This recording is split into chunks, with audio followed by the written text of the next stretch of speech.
I don't think any other community has that going for them, frankly. Like, you know, we're no Bay Life, but I'll be damned if we're not. We got Sea Life. Where's my otter? Where's my sharks? Represent. They're out of this tournament, apparently. That's true. Otter bringing the curse back, going out first round. As he tends to do. Swapping in for sharks. It looked like Otter was playing support. That's cool. That's a bold play. I think that was Vince Soku's decision. Hey, Otter, you're playing support. Well, he has a great in-depth knowledge of ADs, so therefore, you know, he must be an amazing support. And anybody that doesn't know, Otter is a 2400 AD player. He's on the featured streams a lot whenever he plays. So a really stellar player, but unfortunately has a habit in judgments of going out first round all the time. Although he did win one eventually, under the captain tutelage of, I believe I'm in black, y'all. He was able to pull off a win. So. That's true. I'm Black Y'all, the only person to successfully take Otter and give him a win in Judgment, I believe. Yes. So there we have it. Janna is going to be teaming up with Corki yet again. They really liked that combo. It worked out very, very well for them.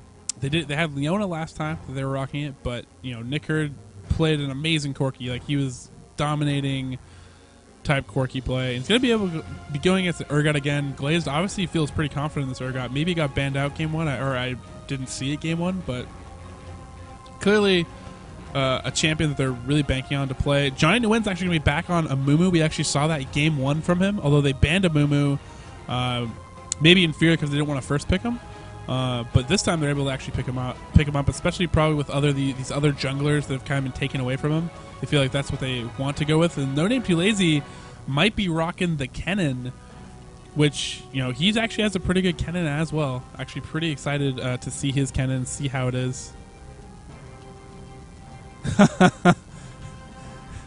Brazier also reminding us that he did also pick Otter for support as well in past Judgment when he was a captain. Clearly did not work out for him as well. He became part of the curse.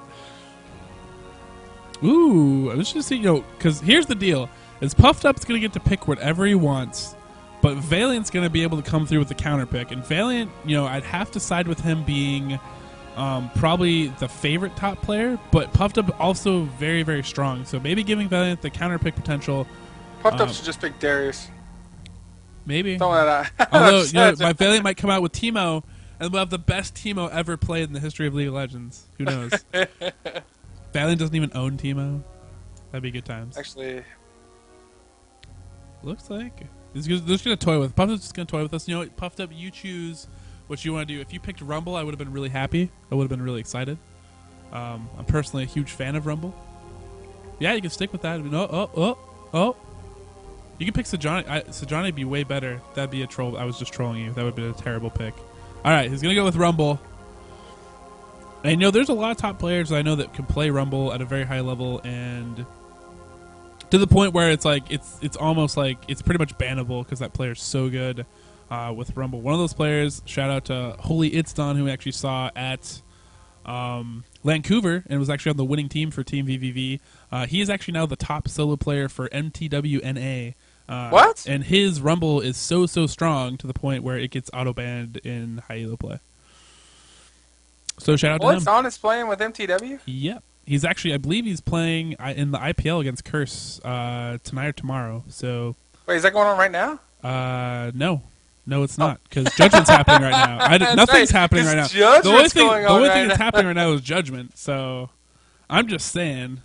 So the interesting here from Nidalee. So Nidalee actually is pretty good against Rumble because she can poke him a lot. I imagine if we look at Puffed Up's room page, he's probably running movement speed, so he can try to close the distance with his Q. It's pretty much standard from a lot of Rumbles. Iki Jiki, yeah. So he has movement speed. Iki Jiki, that's a magic card, I believe. Or I don't know. LJKJ. I just made that up in my head. Yeah, I think you're making a lot of stuff right now. I'm not making. But I'm gonna go with it. Stuff. I'm not making up stuff. No, but that's actually true. So yeah, he has the movement speed, has armor, has some magic resist. Pretty standard for a Rumble room page right there. So that is what he is rocking. And you know, the thing about Nidalee though is if she can be really aggressive and keep poking him and punishing him for coming up and trying to last hit or trying to farm, which is really what you want to do against a Rumble. You need someone that can poke him and constantly, you know, put damage on him.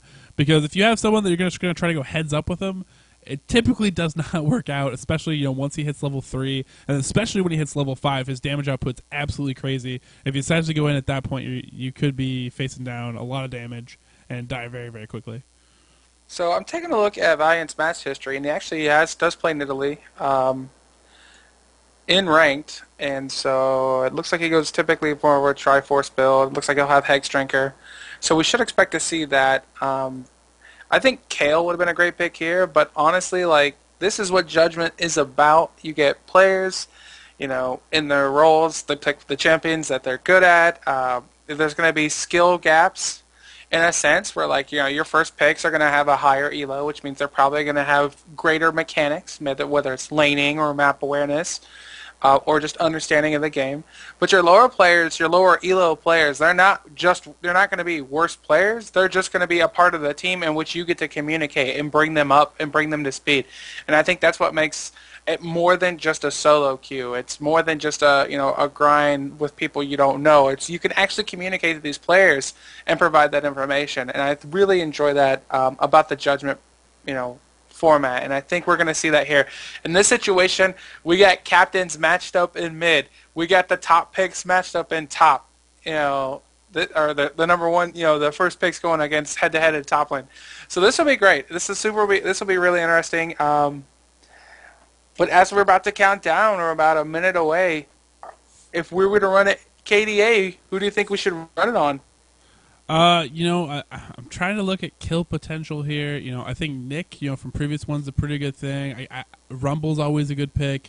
Valiant's been pretty stellar in the top lane. He's kind of been the MVP, if I'd have to say, for No Name Too Lazy's team. He might be the one to go for. And Nidalee can be one of those characters. If she gets fed enough, she can go pretty crazy. Although it could be a point, too, where Puffed Up plays it really right and gets ahead of his Rumble. It could go completely the other way, and you're have to picking like a bad KDA ratio for Valiant there. So, but I think we'll go with Valiant. I think people are saying Flatulent one, for Janna.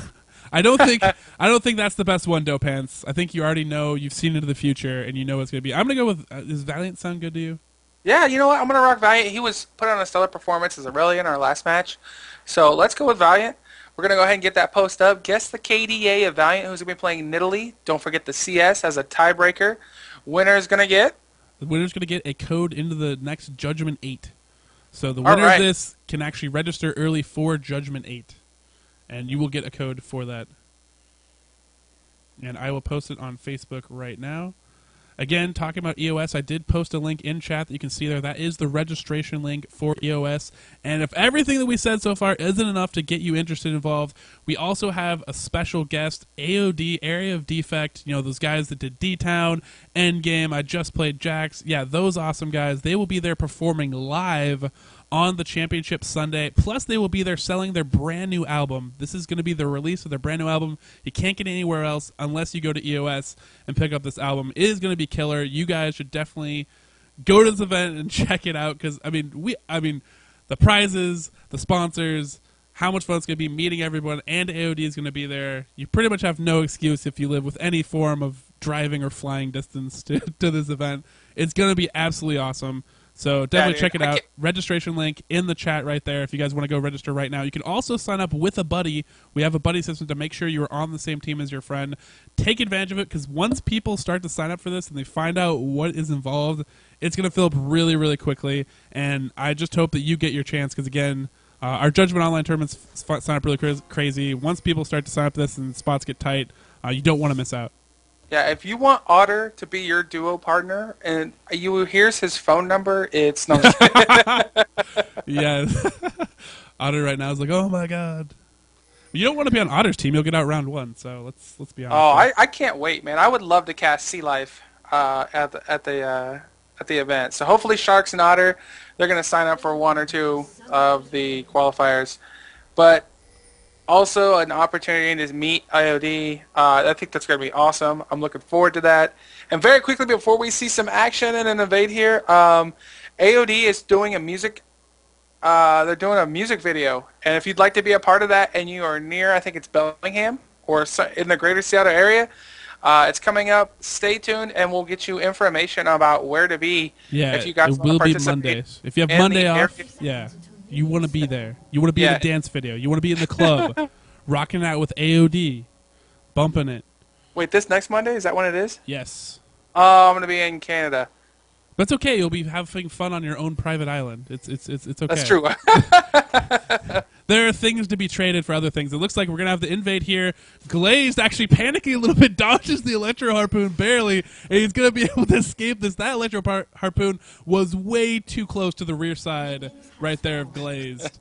Like, that was very uncomfortable, what was just happening right there. And luckily for him, he was able to escape out of it. So, again, Facebook, sorry it was a little bit late. I got carried away talking about End of Summerland, which I'm just really excited for. But it has been posted on Facebook. Go enter it in really quickly. Couple minutes after this starts, we will close it down. And again, we will calculate. We don't have the lovely Hey Kelso with us. I haven't seen her on quite yet, unless she is on right now.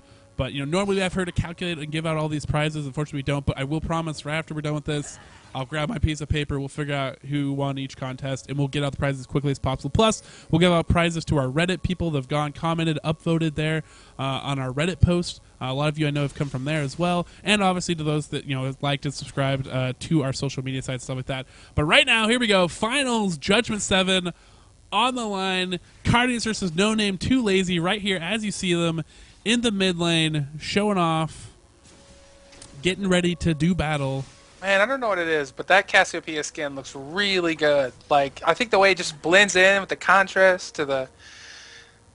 So while you guys were thinking about Valiant putting on a show, I'm going to be a little biased here. I'm going to say Cardi is playing Cassiopeia. I think that's a sneaky pick. I think he intentionally played Karthus in the first two matches to take away like any idea that they might be looking to play Cassiopeia in this match. So we'll see. But I think Cassiopeia is his main, so I would expect to see some interesting play from him. Yeah, and actually some good trades out here. Nick, very, very far away from all the action here. I like the Sona Urgot lane. It's very, very heavy poke centric, although Sona definitely losing out on that trade right there. Sona actually getting some buffs in the next patch I thought was pretty interesting looking at her. They've, give her a lot of quality of life upgrades, a lot of stuff to make her damage output a lot easier to do, resetting auto attacks and stuff like that. So definitely looking for that. In the top lane, I'm really interested to see how, obviously Valiant versus Puffed Up. I think this is where, I think that, maybe in the mid lane, I think No Name Too Lazy as Kennen, it's a really safe pick, at least for him in this matchup. So I don't know if anything's going to make or break there, but definitely Puffed Up or Valiant. If any of those guys get an inch, like Rumble versus Nidalee, it's going to start to snowball really, really hard, and that could be, that could be the game. The game could be won or lost in this top lane. Yeah, I actually totally agree with you. Nidalee has an interesting snowball mechanic. Typically, you need to get ahead really early in order to snowball, but with Nidalee, like, she has this progressive snowball where you're like, she's kind of a bully, and then you forget about her, and then all of a sudden she comes out and hits you with a takedown, you're like, what the... and that Triforce proccing takedown when you're at low health, I mean, it can do a considerable amount of damage. And I think, Nocturne's looking to make his way up here, but he's gonna pop a trap and be like, ooh, probably should have avoided that. Again, to check out other future tournaments, go to RaiseYourWeapon.com, go to Judgment Tournament Schedule, and you can find out all our future tournaments like this that will be going down here in the future. And looking at warding, blue, very, I like this, kind of forward ward up by Dragon. If it was a little bit forward, it might be able to catch some lazy people coming through that top jungle, although most players usually follow the brush there. But so far, a lot of wards down bottom. Nidalee has a trap to try to protect herself. Shaka coming around here might see the first gank onto Nidalee, but no, there's first blood in bottom in a trade actually between the two, and I missed it, so I'm gonna have to go back and look at this. I'm sorry, I can't miss first blood and call it in here and without going back. So we'll go back a little bit. Looks like both are poking at each other, trading right here, and I think both ADs actually just ran at each other and didn't expect they were going to take as much burst damage as they did from each other. Definitely Corky, the first one checking out, right there, seeing it. The gank top looks like it is going to fail. So I will speed this back up to catch back up here with you and jump back to the real time. Looks like Puffed Up doing a lot of damage here actually onto Valiant, actually igniting him and forcing him out of lane. So doing a good job as Rumble, again, backed up by that gank from Nocturne, definitely able to help them out there. And just waiting for everything to catch up now. And we should be back to live now. Or close to live. Again, it's pausing for me, trying to catch up. Yeah, I actually went back and watched it too. And I'm currently live. Yes, I am currently live too. Looks like Mummy's coming down bottom, coming on to Nick Hurd. It looks like Howling Gale's just barely gonna miss, and Mummy's just gonna run through like whatever. I didn't really want to do anything. I would just cry. I just want to cry all over you, cry my salty tears. Just gonna let you guys know that your tri-bush is not warded. Yeah. But I've still been wearing a giant sign. It's like, yeah, ward your tri-bush. I'm out of here. Peace. Peace. So looking at the mid farm, Cassiopeia 40, No Name Too Lazy farming a little bit better. He's at 48, but really pretty much even for all intents and purposes. Bottom's traded kills back and forth, except for, I believe, Urgot was able to get first blood. Was he not? I believe Urgot got the first blood. But now we have another trade top. Rumble is actually silenced himself, and so that's interesting in the trade. You know, Nidalee really able to disengage really quickly from Rumble unless he gets, you know, like a Riley Scepter Lady or something like that. Like she can kind of go and do her damage and just, you know, kitty pounce away, and, you know, be pretty safe from that flamethrower. But now might get chased down. Shaka Kao really wants to go into Nidalee. Nidalee typically someone that doesn't get too much love and get ganked. Although she's deking back into Blue's jungle. No Name Too Lazy might be following this up, and there we go. Great Cassiopeia. Up. Uh-oh, will she be able to get this? She actually flashes after there. Ken's going to turn around. It looks like it is going to be a kill trade here. Valiant's going to be able to pick up that kill right there. So for the KDA watch, Valiant picking up a kill right there. But great patience, you know, by Cassiopeia there, setting that up. Didn't, you know, if she had some other teammates that were a little bit closer to follow that up, probably could even survive that. But able to take down No Name Too Lazy, get a kill onto him, and get a little bit of advantage in lane that way. Yeah, it actually worked out in favor of the red team because they actually got 2 assists, where Cassiopeia only, you know, she got a kill, that's great, but the other team was able to get in there and pick up some assist gold. One thing that was actually pretty nice, though, as I saw right there, though, is that when Cassiopeia got that kill, Kennen did lose a few minions to the tower because Blue Wave was pushing. So that is good for him. And oh, Nick barely surviving Urgot's Q right there, just barely short. Not locked in there. And Rumble's actually he's gonna go in on this, but he doesn't. There's no way he's gonna win this. Valiant comes up just on top. I think he thought he had a really good chance right there. Actually got Nidalee to actually jump back into the ult for a little bit, so I could take a bunch of damage I don't think she was expecting. But still, Valiant able to come out on top right there. And again, you know, he's really good at that. He's really good at those matchups. He's really good at realizing, like, hey, I'm gonna come out and win, and I'm gonna have at least 50 health left, which a lot of players aren't quite sure and able to make those, you know, key decisions. But, you know, he came out on top, taking down Rumble. And I think if you place that a little bit better, like when you play a Nidalee and you cast a Rumble ult, typically the better way, I mean, that cuts off more the back and forth positioning of Nidalee by placing it, you know, that way. But if you cover brush, that's typically Nidalee's like out her escape pattern. It's usually a better bet if he probably tried to land it that way and forced her to come into his flamethrower if she wanted to get out of said ult. But, you know, tough decision. Puffed Up trying to make a play up there. Again, you know, if he was able to get a kill onto Nidalee up top there, you know, it snowballs really hard. And he still is able to put out a ridiculous amount of damage. He has armor up there to try to deal with some of the harass that's going to come in from Nidalee. But mainly trying to bank on trying to get that revolver. Nidalee has red buff. That's not going to be super great for Rumble in the meantime. He's definitely not going to enjoy that. It looks like Shatkaka and Johnny Nguyen meeting up on top, but looks like, the missed ult by Amumu, but still going to be picked up by Valiant. Valiant coming in there, using his takedown, putting in a ridiculous amount down. Puffed Up is going to get dove on this turret. Amumu crying salty tears, rusting that armor of the machine of Rumble. And in the meantime, looks like down bottom, they were actually able to pick up Nick as well. So right now, the red team looking really strong right here. No Name Too Lazy. You know, he just kind of managed the mid lane. Cardius doing a great job there, but the other lane's just not really working out right now for Team Cardius. Yeah, I thought for sure. I don't know if Rumble's ult came up like just before, like, just as he went down. But I feel like once he got under turret with the rumble, he might have been able to make a play there. Uh-oh. And looks like Cardius. Oh, no. Has the Didn't get Nidalee. Didn't get Nidalee facing her, so did not get the stun, which would have been great. But, I mean, that's a really hard ult to land and get the full stun out of, just because Nidalee's naturally going to want to head away from you to get past your turret. And, again, players, with really good reflex can dodge it too, but even then, that was a hard ult to land, And it's, Nidalee's just a really hard character to catch. She's low on mana, but she still can just pounce away. They caught Sona. Oh, and it looks like VM might be barely able to escape this. Gallagher not quite able to do enough work right there. Nick possibly just a little bit behind. Looking at his CS right now is 82 to 78. So CS wise, he's hanging in there. He's even. He's died a few times. He's even gotten a kill in the trade. He's actually not that far behind. Brutalizer for Urgot though, which is going to make him hurt a lot more. Of course, he actually has 4 health pots, and there we go. Oh wow, is able to flash and get out of this. Actually, turn around, putting a little bit of damage in there. Needs to dodge that shuriken. Will do it. Looks like good guy Nocturne going to take a little bit of that damage for Cardius.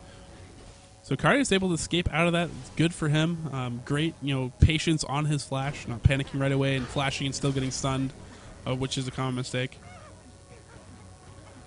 Cardius actually, Amomo did not use his ult there, which means he can actually go make a play here, probably on bot. And looks like he's going to come through race, come through tri-lane, after checking this red, and there should be an interesting play going on here in bot lane. Yeah, and one thing I have to say is, Blue's going to actually back just in time. That's a saving grace for them. And there's the pink ward in Tribrush just to gain that constant control.